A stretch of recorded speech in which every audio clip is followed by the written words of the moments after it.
Si certaines vies ne se qualifiaient pas pour être perçues comme telles, ou si elles ne sont pas d'emblée concevables comme des vies au sein de certains cadres épistémologiques, ces vies ne sont alors ni vécues ni perdues en un sens pleinement reconnaissable.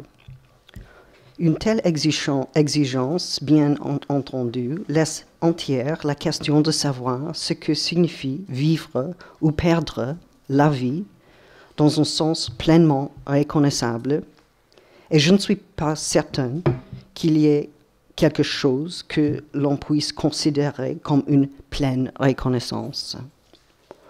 En même temps, si nous devons tenter de prendre en compte la façon dont la reconnaissance est distribuée de façon différentielle, il semble que nous devions avancer en nous fondant sur une conception forte de la reconnaissance.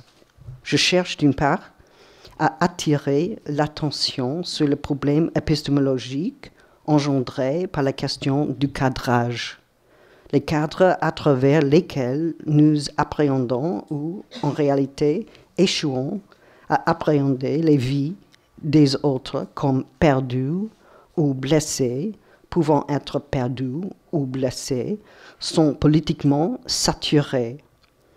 Ils ont eux-mêmes des opérations de pouvoir.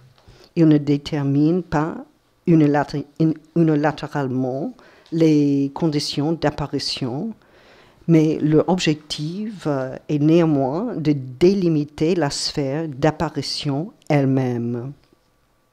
Le problème est d'autre part d'ordre ontologique, puisque la question en jeu est qu'est-ce qu'une vie ?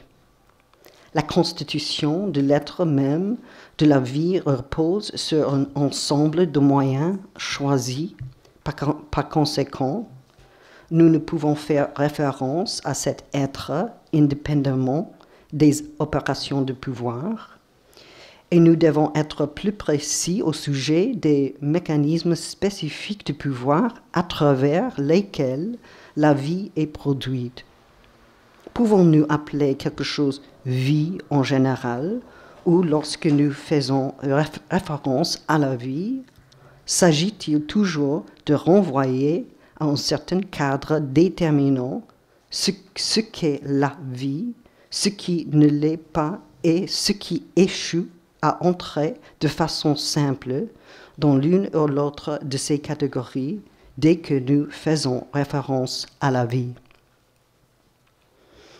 Suis-je intelligible? Oui? Oh, bon. Ça, c'est la première fois. Non. De façon évidente, cette perspective a des implications sur la manière dont la biologie cellulaire et les neurosciences pensent de la vie, puisque certains des cadres déterminants, ce qui compte comme vie, informent ces pratiques scientifiques, ainsi que les débats sur le début et la fin de vie, débats qui dominent les discussions sur la liberté de procréer et sur l'euthanasie. Bien que le sujet dont je traite ici puisse avoir des implications pour ces débats et faire écho à ces thématiques, je me concentrerai sur la guerre, sur les raisons pour lesquelles il devient plus facile ou plus difficile de la mener et sur la manière de la mener. Si la précarité de la vie nous impose une obligation, nous devons nous demander à quelles conditions il devient possible d'appréhender une vie ou plusieurs vies comme précaires et identifier celles qui rendent cela moins aisé, voire carrément impossible. Bien entendu, la décision de protéger la vie ou de garantir les conditions de sa poursuite et de son épanouissement ne s'ensuit pas de l'appréhension d'une vie comme précaire. Il se pourrait, comme l'ont souligné Hegel et Melanie Klein, que l'appréhension de la précarité débouche sur un accroissement de la violence. La perception de la vulnérabilité physique d'un groupe d'autres personnes pourrait susciter le désir de les détruire. Cependant, je veux avancer que si nous émettons des revendications sociales et politiques de plus grande ampleur sur les droits relatifs à la protection et aux conditions de la poursuite et de l'épanouissement de la vie, nous devons en premier lieu nous fonder sur une nouvelle ontologie du corps, ontologie qui implique de repenser la précarité, la vulnérabilité, la possibilité d'être blessé, l'interdépendance, l'exposition, la persévérance du corps et le désir, le travail et les exigences liées à la dimension discursive et sociale de la vie. Faire référence à l'ontologie à cet égard ne revient pas à revendiquer une description des structures fondamentales de l'être qui soit indépendant de toute organisation politique et sociale. Au contraire, ces termes n'ont pas d'existence en dehors de leur organisation politique et de l'interprétation dont ils font l'objet. L'être du corps, auquel cette ontologie fait référence, est un être toujours dédié aux autres, aux normes, aux organisations politiques et sociales qui se sont développées au cours de l'histoire afin de maximiser la précarité des uns et de façon différenciée, de minimiser celle des autres. Il est impossible de définir d'abord l'ontologie du corps et ensuite de faire référence à la signification sociale que le corps acquiert. Être un corps consiste plutôt à être exposé à ce qui se tisse et se forme dans la socialité. C'est ce qui fait de l'ontologie du corps une ontologie sociale. En d'autres termes, le corps est exposé à des forces socialement et politiquement articulées, de même qu'à des revendications de socialité, incluant le langage, le travail et le désir. Ce sont elles qui rendent possible la poursuite de son existence et son épanouissement, la conception plus ou moins existentielle de la précarité est donc liée à une notion particulière et plus politique de la précarité.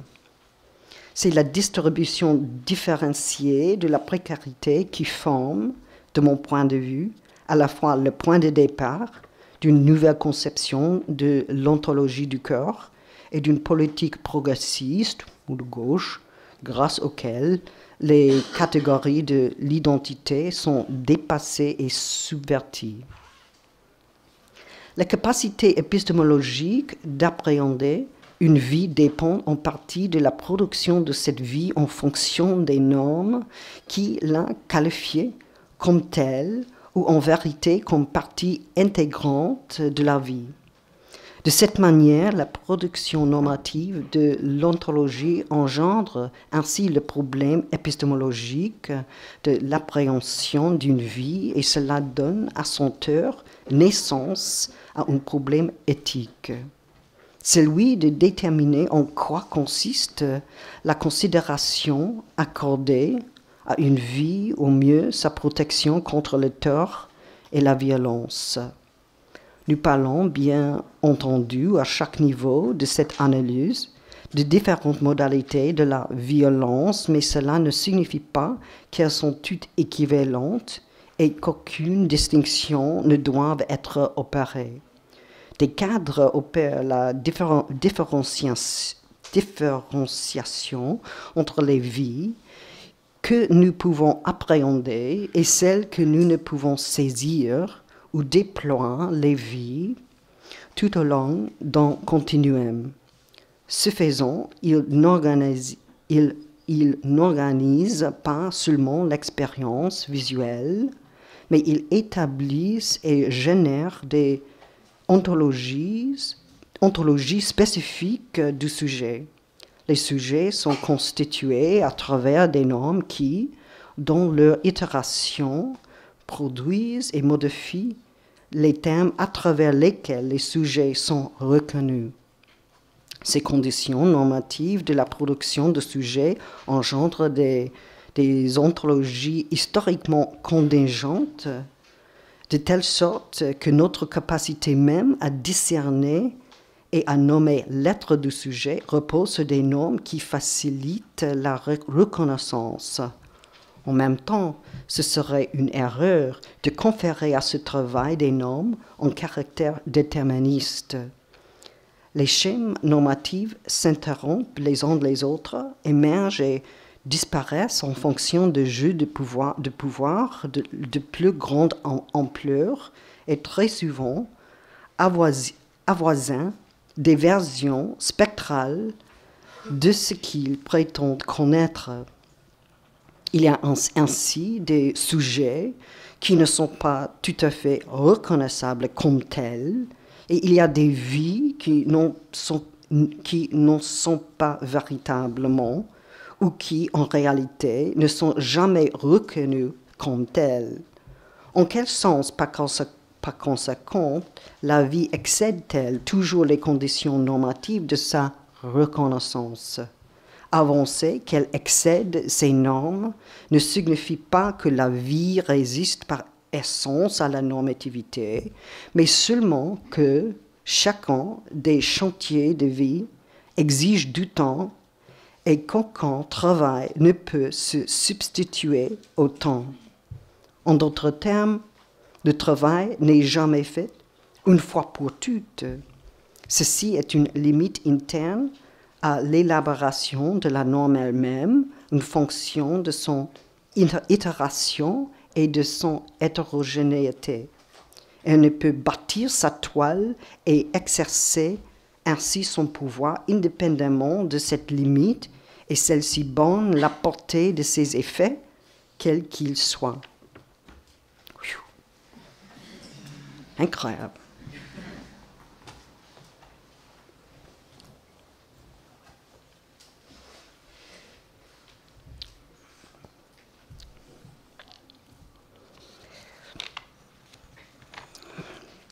Par conséquent, il est peut-être nécessaire de considérer comment nous pourrions distinguer le fait d'appréhender une vie et celui de la reconnaître.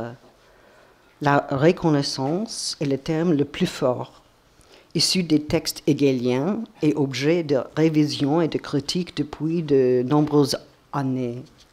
Appréhension est moins précis, puisque ce terme peut simplement désigner le fait de marquer, d'enregistrer, de considérer quelque chose sans en avoir une pleine connaissance. Si c'est une forme de connaissance, l'appréhension est liée au sens et à la perception, mais pas toujours et pas encore aux formes conceptuelles de la connaissance. L'appréhension est certainement rendue plus facile grâce à des normes de reconnaissance, mais ce serait une erreur de dire que nous sommes complètement limités par des normes existantes de reconnaissance lorsque nous appréhendons une vie. Nous pouvons appréhender, par exemple, le fait qu'une chose ne soit pas reconnue au sens propre du terme.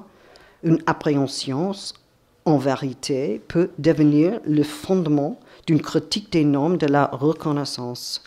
Le fait est que nous ne recourons pas simplement à des normes isolées et distinctes de reconnaissance, mais à des conditions plus générales de reconnaissabilité, énoncées et mises en œuvre au cours de l'histoire.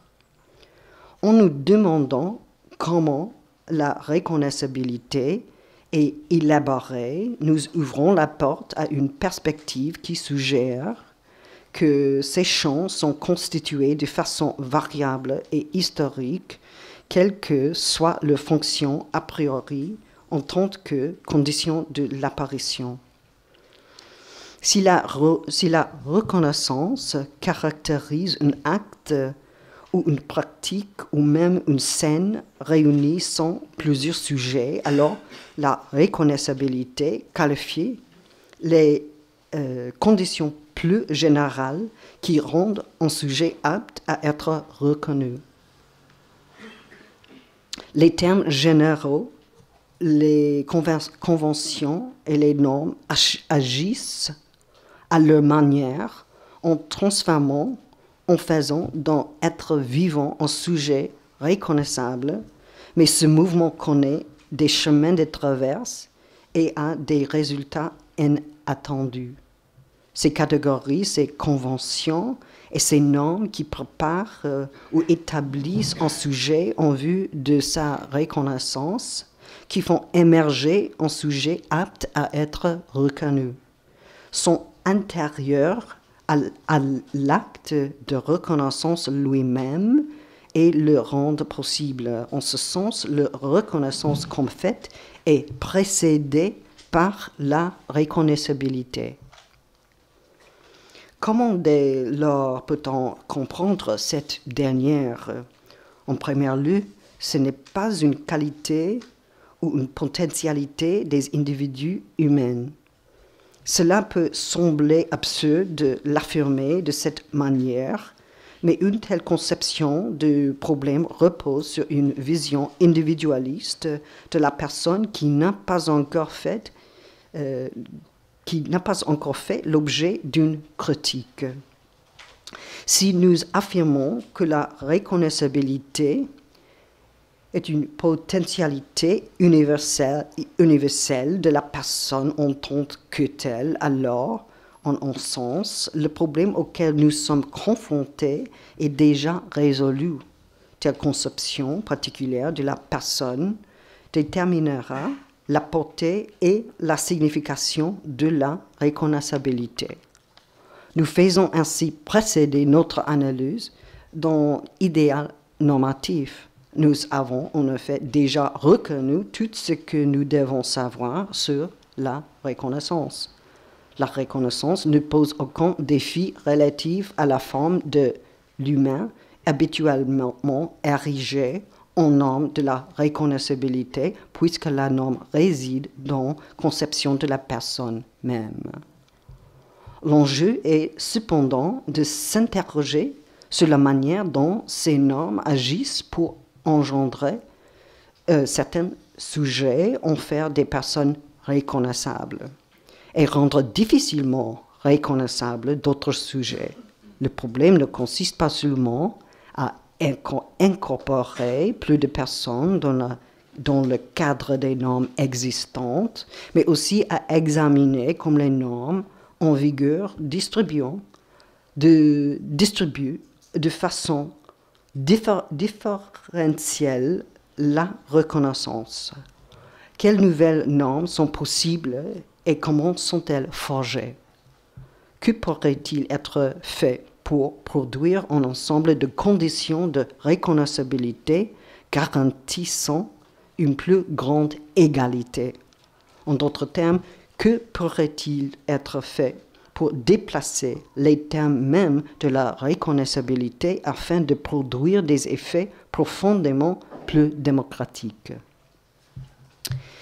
Si la reconnaissance consiste en un acte ou une pratique entreprise par un moins de sujets et selon ce que suggère la pensée hegelienne, si elle désigne une action réciproque, la reconnaissabilité désigne alors ces conditions générales de la reconnaissance. Il semble qu'il y ait donc deux termes supplémentaires à comprendre.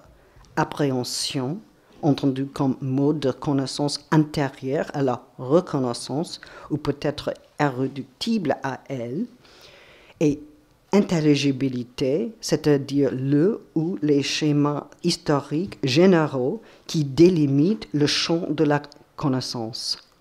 Cela constituerait un espace dynamique interprété de moins initialement comme un a priori de caractère historique. Tous les actes de connaissance ne sont pas des actes de reconnaissance. En revanche, ceux-ci sont tous des acteurs de connaissance. Une vie doit être intelligible comme vie, doit être conforme à certaines conceptions de la vie pour être reconnaissable. Ainsi, la reconnaissance est rendue possible par les normes qui structurent la reconnaissabilité, et ces normes sont engendrées par les schémas d'intelligibilité qui en sont les conditions. Ces normes se déploient sur des schémas mouvants d'intelligibilité, de sorte que nous faisons face, par exemple, à des histoires de vie et des histoires de mort. Les débats sur le statut du fœtus comme vie, fœtus, oui, sur le fait de savoir si nous devons le compter comme une vie humaine, en témoigne. D'autres débats en attestent relatifs à la conception et à ce qui constitue les premiers moments d'un organisme vivant, ou encore sur ce qu'est la mort. S'il s'agit de la mort du cerveau ou du cœur, si la mort est l'effet d'une déclaration légale ou d'une série de certificats médico-légaux, tous ces débats impliquent des notions controversées de la personne et de façon implicite recèlent des interrogations sur l'animal humain et la façon dont cette existence conjointe de l'ordre du chiasme doit être comprise. Le fait que ces débats existent et continuent à exister ne signifie pas que le sens de la vie et de la mort dérive directement du discours. C'est une conclusion absurde si on l'entend au sens littéral du terme. Elle signifie plutôt qu'il n'y a pas de vie et de mort indépendamment d'un cadre. Même quand la vie et la mort surviennent en dehors ou à travers les cadres qui, en grande partie, les organisent, elles relèvent d'un cadre.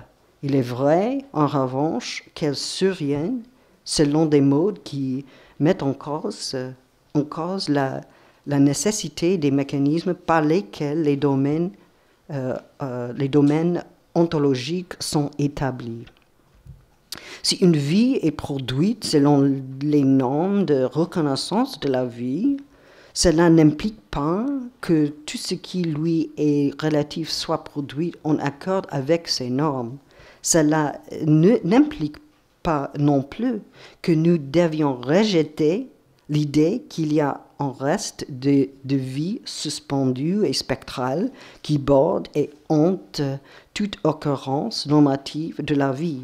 La production n'est pas totale, elle est en vérité perpétuellement hantée par son double ontologique qui, lui, est dépourvu d'assises. En réalité, toute occurrence normative est marquée par l'ombre de son propre échec et très souvent celui-ci se produit. La forme figurée de cet échec revendique de ne pas avoir de statut ontologique certain, et bien qu'elle puisse être appréhendée comme vivante, elle n'est pas toujours reconnue comme une vie. En fait, une figure vivant en dehors des normes de vie devient non seulement le problème que la normativité doit régler, mais aussi ce qu'elle semble inévitablement vouée à reproduire. C'est vivant, mais ce n'est pas une vie. Ça tombe en dehors du cadre établi par la norme. Cela prend les apparences d'un double qu'on ne peut réduire. Son ontologie est incertaine, mais son statut de vivant peut être appréhendé. Comme nous le savons, peut-être nous le savons, to be framed en anglais, c'est une expression complexe en anglais. Elle peut être employée à propos d'une photo, mais elle désigne aussi l'action de la police à l'égard d'un criminel ou celle montée contre une personne innocente par quelqu'un qui en a besoin sous souvent la police. Ainsi, to be framed signifie que l'on fait l'objet d'un montage mensonger. Des preuves sont produites pour prouver la culpabilité d'une personne. Quand une photo est cadrée, de multiples manières de la commenter ou d'en repousser les limites peuvent être en jeu. Cependant, le cadre-temps, même dans une forme minimaliste, embellir l'image quand il ne donne pas à voir de façon autoréférentielle sa propre histoire. L'idée selon laquelle le cadre oriente de façon implicite l'interprétation fait écho à celle du montage d'une fausse accusation. Si une histoire est montée de toutes pièces sur quelqu'un, alors un cadre est élaboré autour de son action, de sorte que l'observateur conclut inévitablement à la culpabilité de la personne. Telle manière de structurer et de présenter une action débouche sur une interprétation de l'action elle-même. Mais comme nous le savons à la suite de Trinh Minh Ha, il est possible d'opérer en recadrage ou de cadrer le cadreur lui-même, c'est-à-dire de mettre en évidence la ruse qui produit l'effet de culpabilité individuelle. Opérer ce recadrage semble impliquer une posture fortement réflexive à l'égard du champ visuel, mais selon moi, il n'induit pas un aménouissement nécessaire de la réflexivité. Au contraire, mettre le cadre en question montre qu'il n'a jamais véritablement contenu la scène qu'il devait encadrer. Quelque chose était déjà en dehors, qui rendait perceptible et reconnaissable l'espèce intérieure lui-même. Le cadre ne détermine jamais avec précision ce que nous voyons, pensons, reconnaissons et appréhendons. Quelque chose excède le cadre qui bouleverse notre perception de la réalité. En d'autres termes, quelque chose survient sans être conforme à notre compréhension établie des choses. Par fuite ou contamination, ce processus est plus faillible qu'il ne pourrait apparaître à première vue. Nous pouvons reprendre à notre compte et adapter l'argument de Walter Benjamin sur l'œuvre d'art à l'âge de la reproduction mécanisée. Les conditions techniques nécessaires à la reproduction et au caractère reproductible des choses engendrent elles-mêmes un déplacement critique si ce n'est une complète détérioration du contexte eu égard au cadre établi à la fois par l'État et les médias dominants en temps de guerre.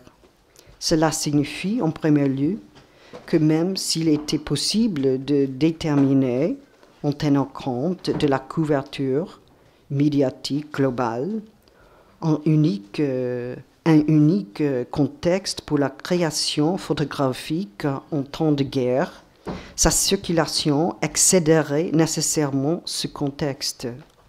Bien que l'image parvienne certainement dans de nouveaux contextes, elle est elle-même, en vertu de ce déplacement, créatrice de nouveaux contextes et elle devient partie intégrante du processus qui aboutit à l'émergence et à la délimitation de contextes inédits. En d'autres termes, la circulation des photos des morts engendrée par la guerre, de la torture à Abu Ghraib ou la dissémination de la poésie créée dans la prison de Guantanamo dérange perpétuellement le contexte établi. En effet, si la poésie quitte la prison, elle la quitte même lorsque le prisonnier ne peut également partir. Les photos circulent sur Internet, même lorsqu'elles n'ont pas été prises dans ce but. Les photos et la poésie qui ne parviennent pas à circuler parce qu'elles sont détruites ou qu'on ne leur a jamais permis de sortir de la cellule sont de véritables brûlots, tout autant que pour ce qu'elles décrivent qu'en raison des limitations imposées à leur circulation, et très souvent aussi en vertu de la façon dont ces limitations sont inscrites dans les images et les écrits eux-mêmes.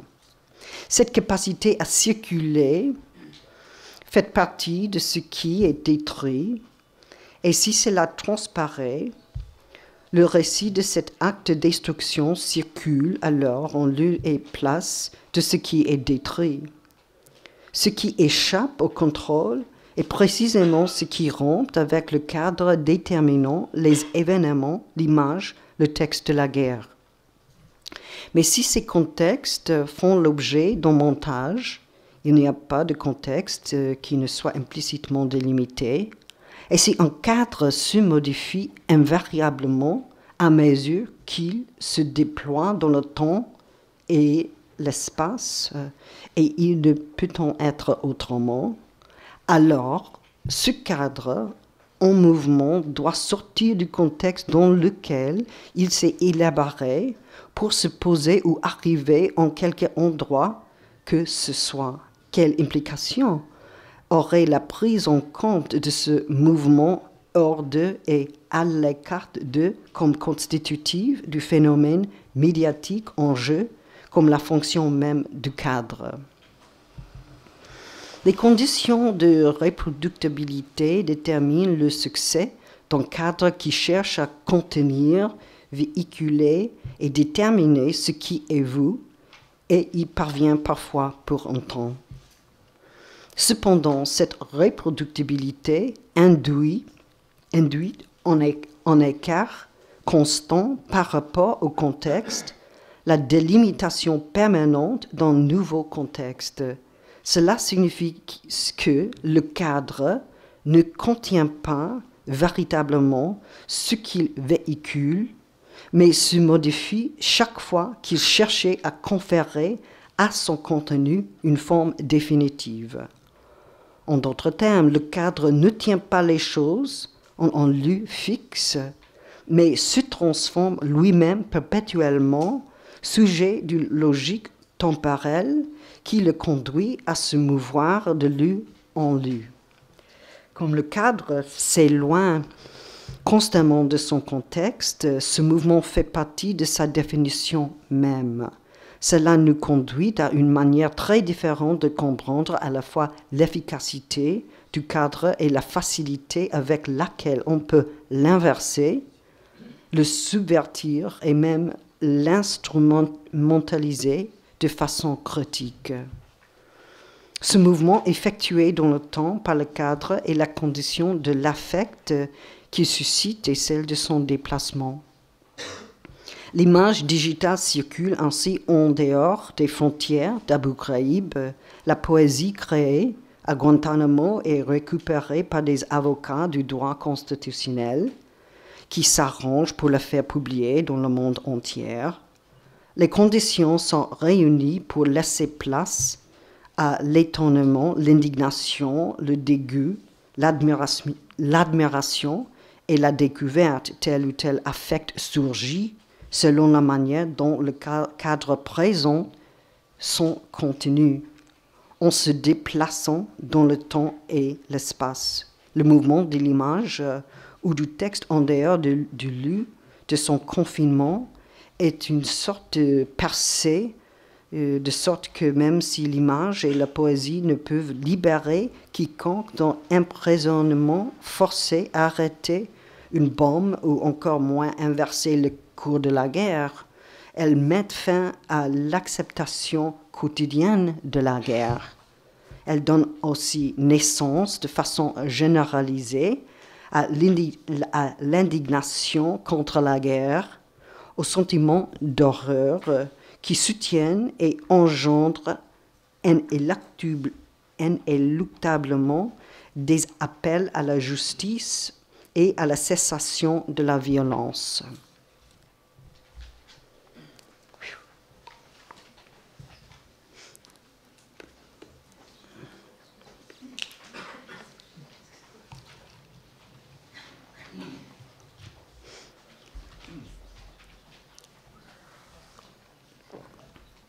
C'est dur.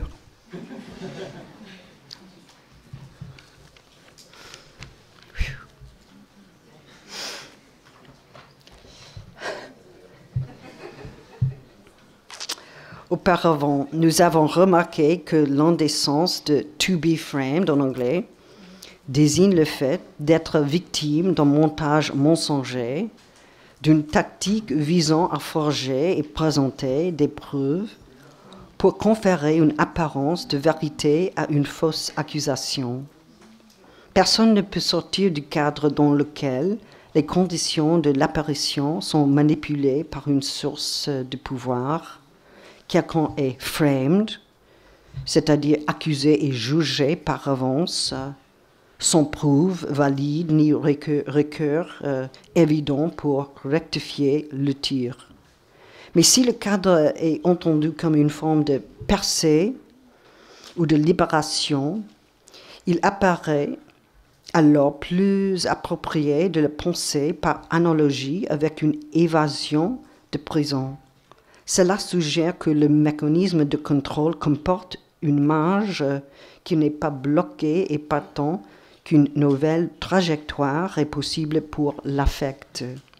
Le cadre, en ce sens, autorise et même exige cette percée.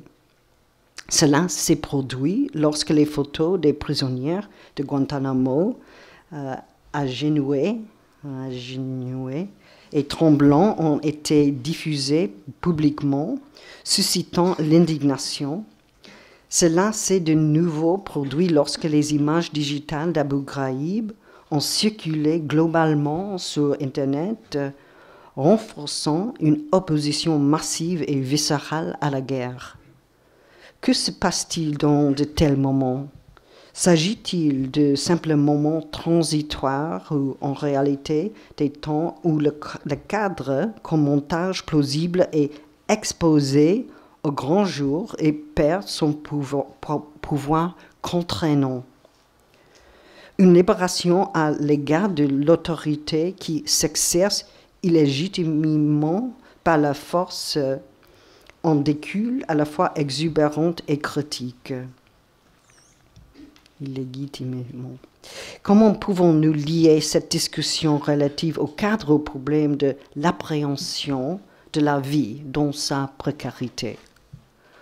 De prime abord, nous pourrions penser qu'on découle un appel à la production de nouveaux cadres et par conséquent de nouvelles sortes de contenus. Appréhendons-nous la précarité de la vie à travers les cadres qui nous sont disponibles? Notre tâche est-elle de tenter d'élaborer et de mettre en place de nouveaux cadres qui augmenteraient la possibilité de cette reconnaissance? La production de nouveaux cadres est sans aucun doute un aspect important du projet général d'élaborer des médias alternatifs, mais nous manquerions une dimension essentielle de ce projet si nous restreignons notre compréhension à cet aspect. Lorsqu'un cadre se rompt, une réalité conçue comme allant de soi est mise en question, mettant au jour les conceptions et les arrangements de l'autorité qui cherchait à contrôler le cadre. Cela suggère qu'il ne s'agit pas seulement de trouver de nouveaux contenus, mais de réélaborer des comptes rendus de la réalité déjà établie afin de montrer comment ils peuvent se modifier et comment, en vérité, ils se modifient. Par conséquent, les cadres qui, en effet, déterminent les vies qui seront reconnues comme vies et celles qui ne le seront pas, doivent circuler afin d'asseoir leur hégémonie. Cette circulation éclaire ou plutôt constitue la structure itérative du cadre, lorsque les cadres se modifient afin de s'établir, d'autres possibilités d'appréhension émergent. Quand ces cadres qui gouvernent la reconnaissabilité relative et différentielle des vies se disloquent, et cela fait partie du mécanisme même de leur circulation, l'appréhension de la vie, ce qui vit, mais n'a généralement pas été reconnu comme une vie, devient possible.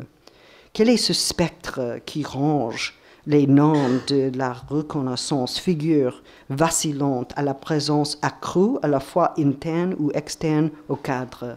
Comme figure interne, elle est ce qui doit être exclu pour purifier la norme. Comme figure externe, elle menace d'abolir les frontières bornant le soi.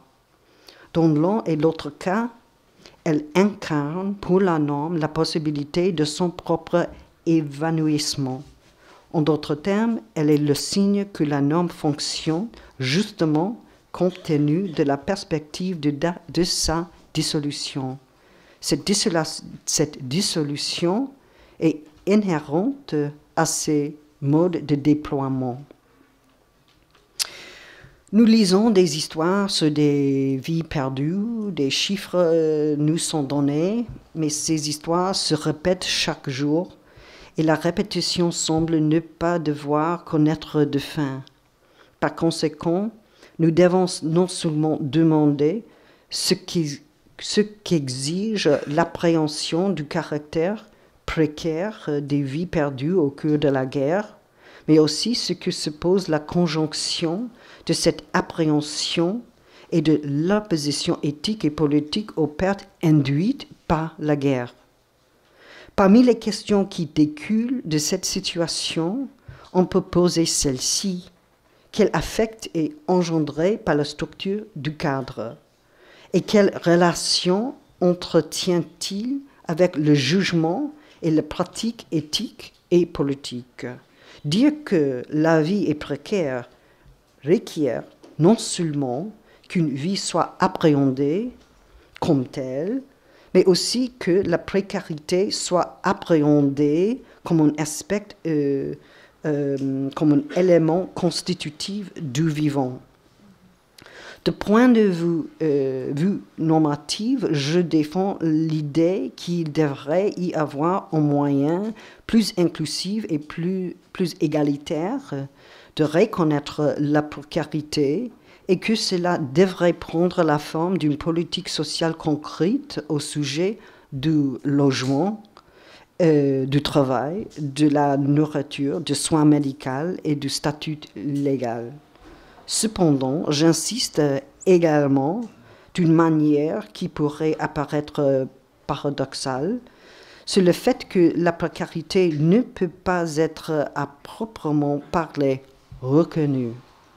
Elle peut être appréhendée, considérée, rencontrée, et elle peut être présupposée par certaines normes de reconnaissance, tout comme elle peut être refusée par d'autres. La précarité devrait véritablement être reconnue comme une condition partagée par tous les êtres humains vivants, en vérité, comme une condition partagée par les animaux humains et non humains. Toutefois, nous ne devrions pas penser que la reconnaissance de la précarité saisit, capture ou même identifie pleinement ce qu'elle reconnaît. Dès lors, même si je défends dans la suite l'idée selon laquelle les normes de la reconnaissance devraient reposer sur une appréhension de la précarité, je ne pense pas que la précarité soit une fonction ou un effet de la reconnaissance et je ne considère pas non plus que la reconnaissance soit le seul ou le meilleur moyen de prendre acte de la précarité. Dire qu'une vie peut être blessée, par exemple, ou qu'elle peut être perdue, détruite, négligée de façon systématique et jusqu'à épuisement, revient non seulement à souligner la finitude de la vie, la mort surviendra avec certitude, mais aussi à mettre en avant la précarité d'une vie. La vie en tant que telle requiert des conditions socio-économiques diverses. La précarité implique de vivre socialement, c'est-à-dire qu'une vie est toujours, en un sens, à la merci des autres. Elle implique d'être exposé à la fois à ceux que nous connaissons et ceux que nous ne connaissons pas, et la dépendance à l'égard de ceux que nous connaissons ou ne connaissons pas ou guère. Réciproquement, elle implique que nous soyons affectés par l'exposition et la dépendance des autres qui, pour la plupart, demeurent anonymes.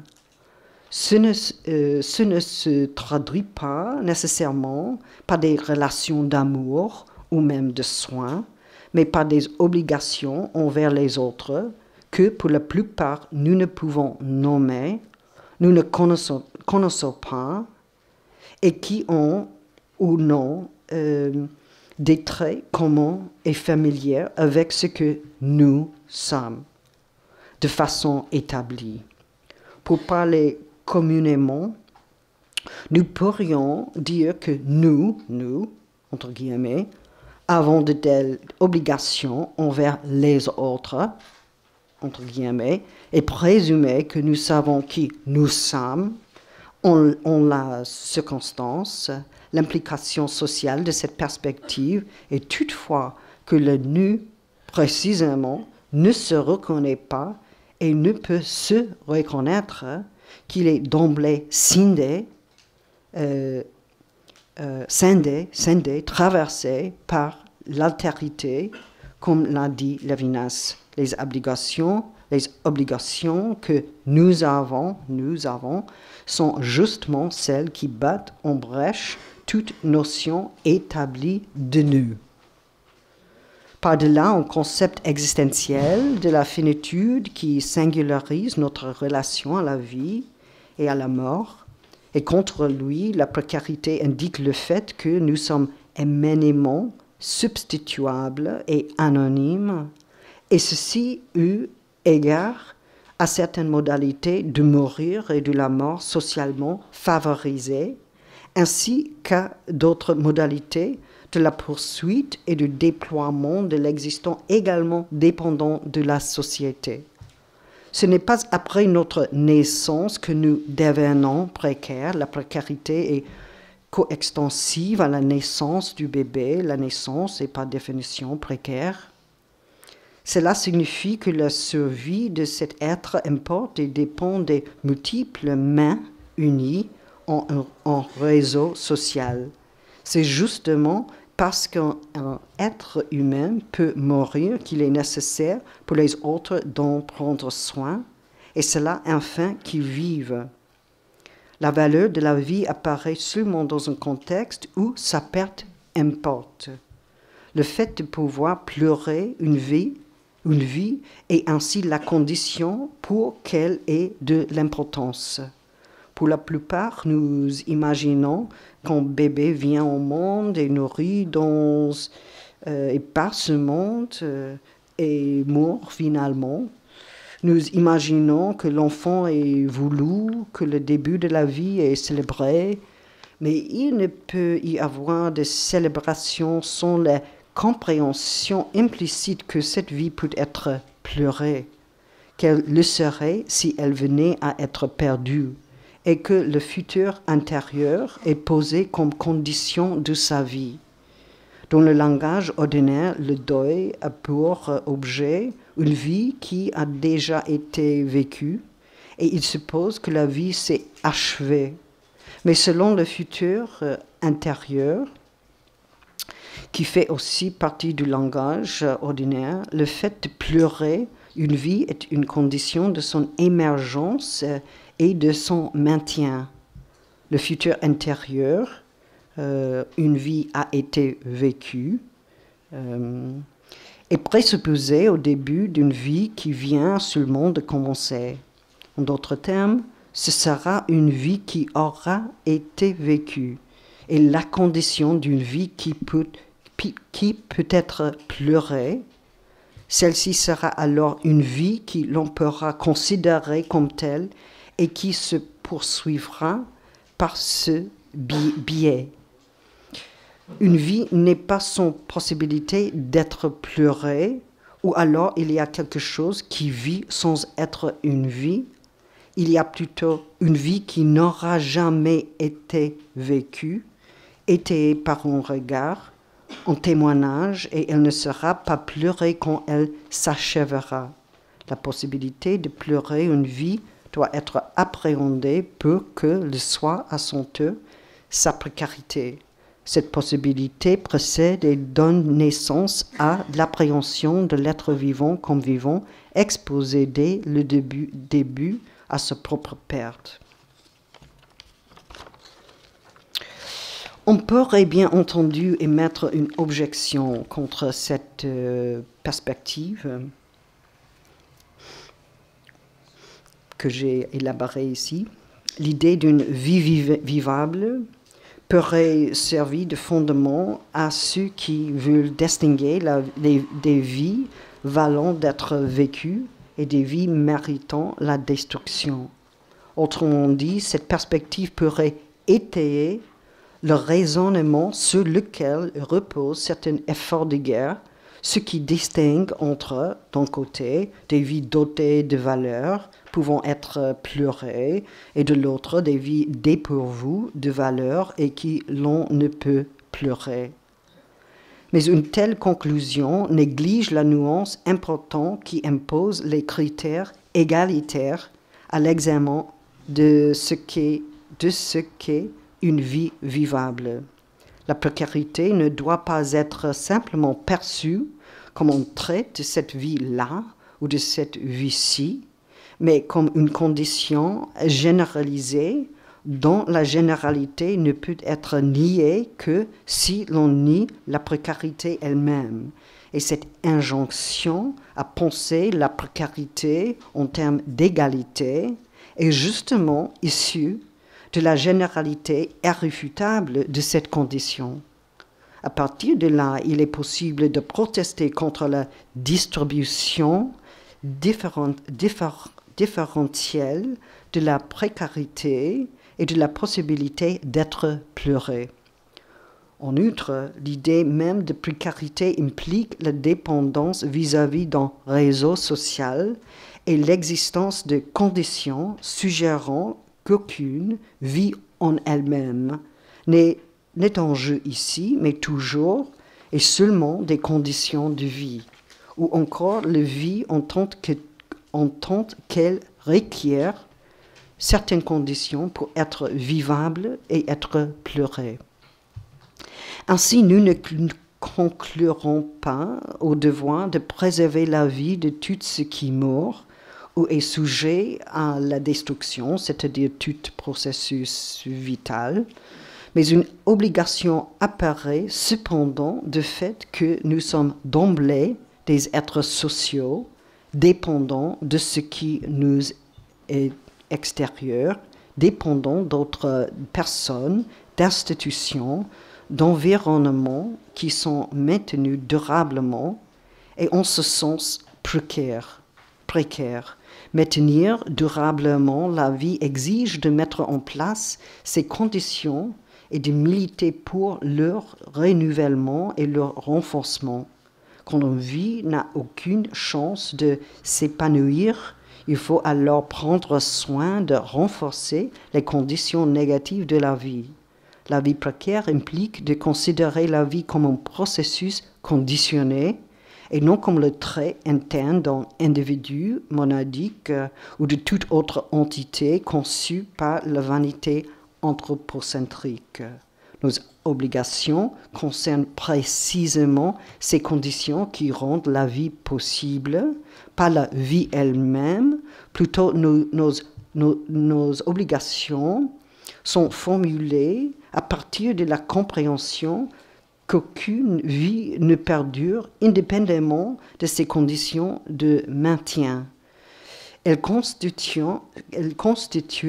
l'objet même de notre responsabilité politique et l'enjeu de nos décisions éthiques les plus complexes. Bien que la vie précaire soit une condition qui ne souffre pas d'exception, c'est paradoxalement la condition qui consiste à être soumis à conditions. En d'autres termes, nous pouvons dire de toute vie qu'elle est précaire, la vie apparaît et se maintient en fonction de certaines conditions de vie. La discussion précédente sur les cadres et les normes cherchait à mettre en lumière un aspect de ces conditions. Nous ne pouvons aisément reconnaître la vie en dehors des cadres dans lesquels elle est donnée, et ces cadres structurent non seulement la manière dont nous en venons à connaître et identifier la vie, mais sont également constitutifs des conditions de maintien de ces vies. Les conditions doivent être maintenues, ce qui signifie qu'elles n'existent pas de façon fixe. Elles renvoient à des institutions et des relations sociales qui peuvent être reconduites. Nous n'aurions pas la responsabilité de maintenir des conditions de vie si leur renouvellement n'était pas nécessaire. De la même manière, les cadres ont une structure itérative et ils ne peuvent circuler qu'en vertu de leur capacité à être repris, cette capacité faisant courir un risque structurel à l'identité même du cadre. Le cadre se modifie afin de se reproduire et cette reproduction devient le lieu où, en conséquence, une rupture politique est possible. Le cadre fonctionne ainsi de façon normative, mais il peut, selon son mode de circulation, mettre en question certaines dimensions de la normativité. De tels cadres structurent les modalités de la reconnaissance, en particulier en temps de guerre, mais leurs limites et leurs contingences apparaissent également au grand jour. Une intervention critique à leur égard devient alors possible.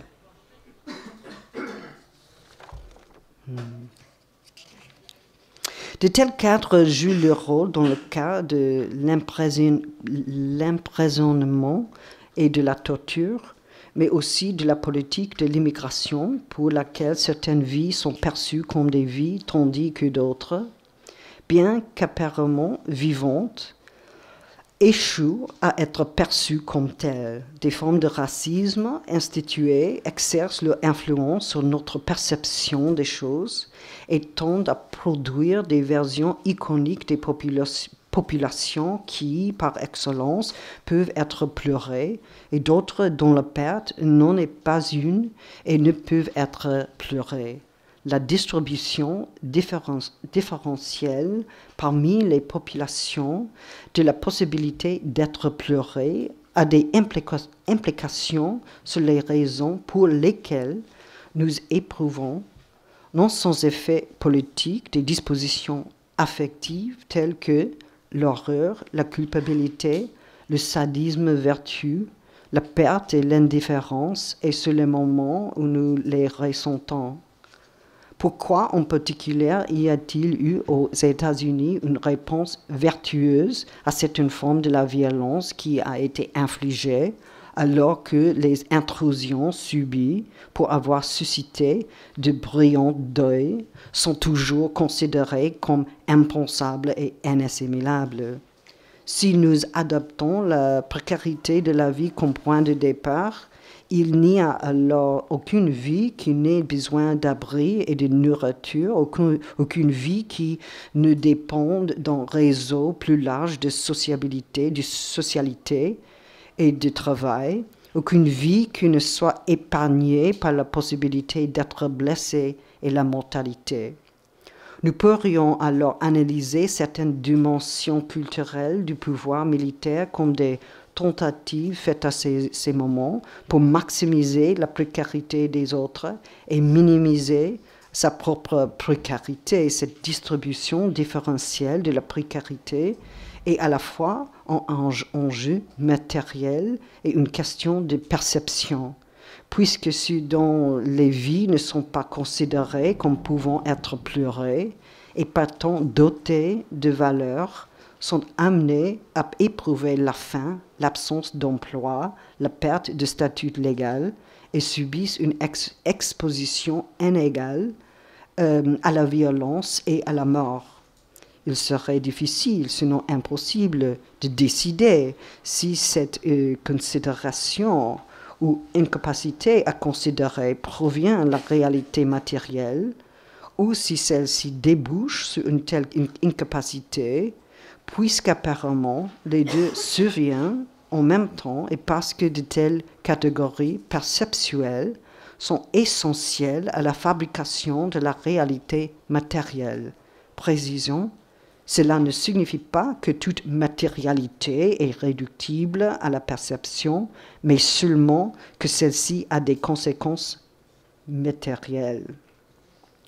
Pouvoir être pleuré ne signifie pas, à l'échelle des populations que nous en venions à connaître dans sa singularité, chaque personne qui se trouve ou s'est trouvée dans une situation à risque. Cela signifie plutôt que le politique doit comprendre la précarité comme une condition partagée et la précarité comme une condition induite par une politique qui cherchait à nier une exposition égale de tout par le moyen d'une distribution radicalement inégale de la richesse et de manière profondément inégale d'exposer certaines populations envisagées de point de vue racial ou national à une violence plus grande. La reconnaissance de cette précarité partagée par tous suscite des engagements normatifs puissants en vue de l'égalité. Elle dynamise aussi le mouvement destiné à faire progresser une plus forte universalisation des droits répondant aux besoins humains fondamentaux en matière d'alimentation, d'abri et encadrant les autres conditions de maintien et d'épanouissement.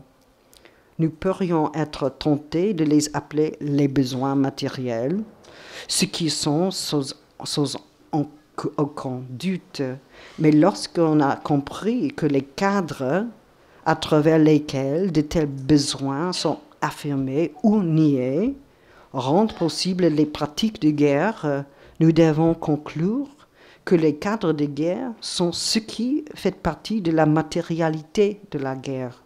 Le problème de la guerre n'apparaît que dans un certain cadre, tout comme celui du corps, requiert une forme qui lui donne sens. L'action des camarades ne consiste pas seulement à enregistrer et diffuser des images de torture, il fait partie du dispositif même du bombardement. Cela montre clairement que les représentations médiatiques sont déjà devenues des manières de mener la guerre. Il n'est donc pas possible de séparer dans les circonstances historiques présentes la réalité matérielle de la guerre et ses régimes de représentation à travers lesquels elle se déroule et qui en rationalisent l'action. Précisons encore, les réalités perceptives engendrées à travers de tels cadres ne conduisent pas de façon déterministe à mener des politiques de guerre, pas plus que de telles politiques ne créent de façon unilatérale des cadres de perception. La perception et la politique ne sont autres que deux modalités du même processus par lequel le statut ontologique des populations visées est mis en cause et suspendu. Il ne s'agit pas de la vie nue, puisque ces vies en question ne sont pas rejetées hors de la police,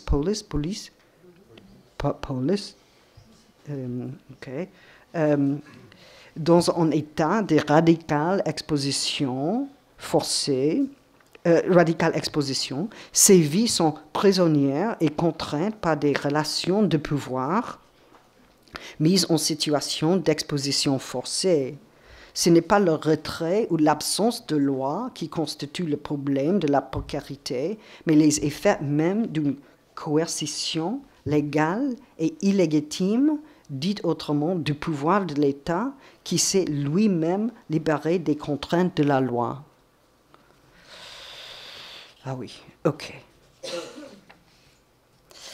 Toutes les prises de position inspirées des récits spinozistes sur la persévérance des cœurs soulignent la nature productive du désir corporel.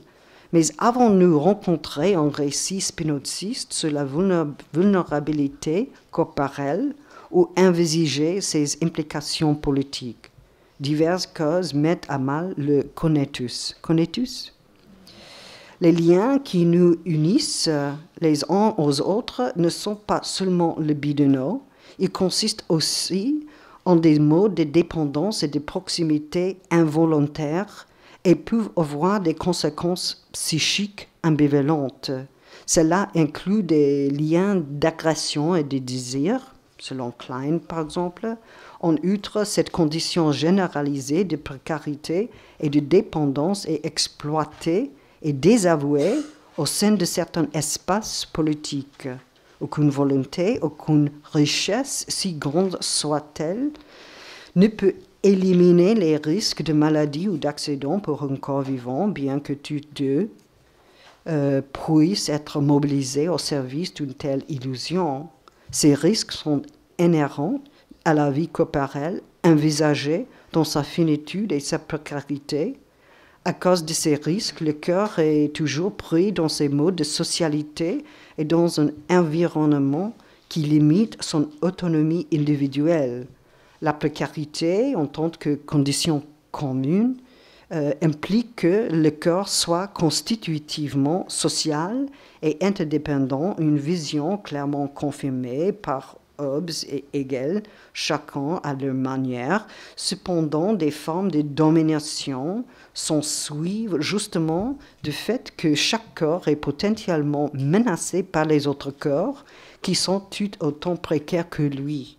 Cette thèse de facture classiquement hegelienne acquiert une signification particulière dans le contexte contemporain de la guerre.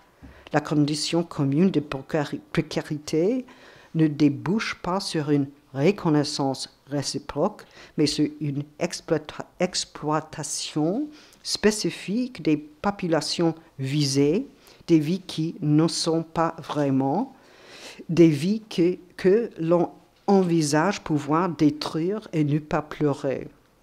De telles populations peuvent être perdues, abandonnées, précisément parce que le cadre qui les donne à voir les présente comme perdues et abandonnées. En fait d'elles des menaces à l'égard de la vie humaine telle que nous la connaissons, plutôt que de les concevoir comme des populations vivantes et de percevoir le besoin de protection contre un état illégitime de violence, de famine et de pandémie. Lorsque de telles vies sont perdues, elles ne sont alors pas pleurées puisqu'à travers la logique tordue qui rationalise le mort, la perte de telle population est considérée comme nécessaire pour protéger les vies des vivants. L'examen de la distribution différentielle de la précarité et de la possibilité d'être pleuré constitue une alternative au modèle multiculturel qui présuppose l'État-nation comme unique cadre de référence et fonde de pluralisme une manière appropriée de penser des sujets socialement hétérogènes. Bien que certains principes libéraux demeurent essentiels à cette analyse, y compris l'égalité et l'universalité, il demeure patente que les normes libérales reposent sur une ontologie de l'identité discrète et qu'elles ne peuvent de ce fait apporter les termes dont notre analyse a besoin pour penser l'interdépendance globale des êtres vivants et les réseaux entrelacés que forme la vie contemporaine prise dans des jeux de pouvoir et de positionnement. Une partie du problème de la vie politique contemporaine réside dans le fait que tout le monde ne compte pas comme sujet, simplement dit. Le multiculturalisme tend à présupposer des communautés déjà constituées, des sujets déjà établis. En vérité, ce qui est en jeu, ce sont des communautés qui ne sont pas véritablement reconnues comme telles, des sujets qui sont vivants mais ne sont pas considérés comme des vies. En outre, le problème n'est pas simplement celui de la coexistence. Il convient également d'analyser comment la politique de formation différenciée des sujets fonctionne des cartes contemporaines du pouvoir, cherche d'une part à mobiliser les tenants de la libération sexuelle contre de nouveaux immigrants au nom d'une fausse conception de la liberté et d'autre part utiliser le genre et les minorités sexuelles dans le développement et la rationalisation des récents mouvements de guerre. Cependant, je n'entends pas réorienter dans de nouvelles directions des groupes identitaires, mais inviter à reconsidérer les processus de création de minorités à cette époque et la manière dont ils sont liés à la distribution différentielle de la précarité et de la possibilité d'être pleuré. Je m'intéresse moins aux politiques de l'identité ou au genre d'intérêts ou de croyances qui sont formulées sur la base de revendications identitaires que la précarité ou distribution différentielle dans l'espoir qu'une nouvelle dynamique et des coalitions contestatrices pourront se former par-delà les diverses impasses libérales mentionnées ci-dessus. La précarité traverse de part en part les catégories identitaires, tout comme les cartes multiculturelles. Ce faisant, elles forment des alliances qui attirent et maintiennent l'attention sur la violence d'État et sa capacité à produire, exploiter et distribuer la précarité afin d'engranger du profit ou d'assurer la défense territoriale. Une telle alliance n'exigerait pas un accord sur toutes les questions relatives au désir ou à la croyance ou à l'identification de soi. Ce serait un mouvement pouvant abriter certains antagonismes entre ses membres et ceux-ci verraient en ces différences, en le maintien et en la dynamique qu'elles suscitent, le signe et la substance d'une politique démocratique au sens profond du terme. Aujourd'hui, nous avons examiné ce que signifie appréhender une vie. À l'occasion de ma prochaine conférence, nous aborderons de façon un peu plus concrète ce que signifie appréhender une mort, ou plutôt des nombreuses morts dans le contexte de la guerre contemporaine. Comment comptons-nous les morts de la guerre et comment, le cas échéant, en vient-il à compter, à être important, à être qualifié comme des vies perdues? J'examinerai le conflit à Gaza, où plusieurs problèmes émergent lorsque l'on s'efforce de compter le nombre de morts de la guerre, les morts des civils et des autres. J'espère mettre en évidence que si les nombres comptent, bien sûr, ils comptent, plus ou moins en fonction du cadre déterminant quelle vie compte, un cadre qui accorde et retire le sens et le poids au nombre en jeu. Je tenterai d'envisager également ces questions à la lumière de la nouvelle revendication d'égalité, ou plutôt de nouveaux registres dans lesquels cette revendication est émise. Notre acceptation de l'égalité formelle devrait changer si nous pensons que les vies devraient être également vivables et égales face à la mort. Je ne veux pas dire que si certaines vies font l'épreuve d'une extrême précarité, toutes les vies devraient alors en faire l'expérience.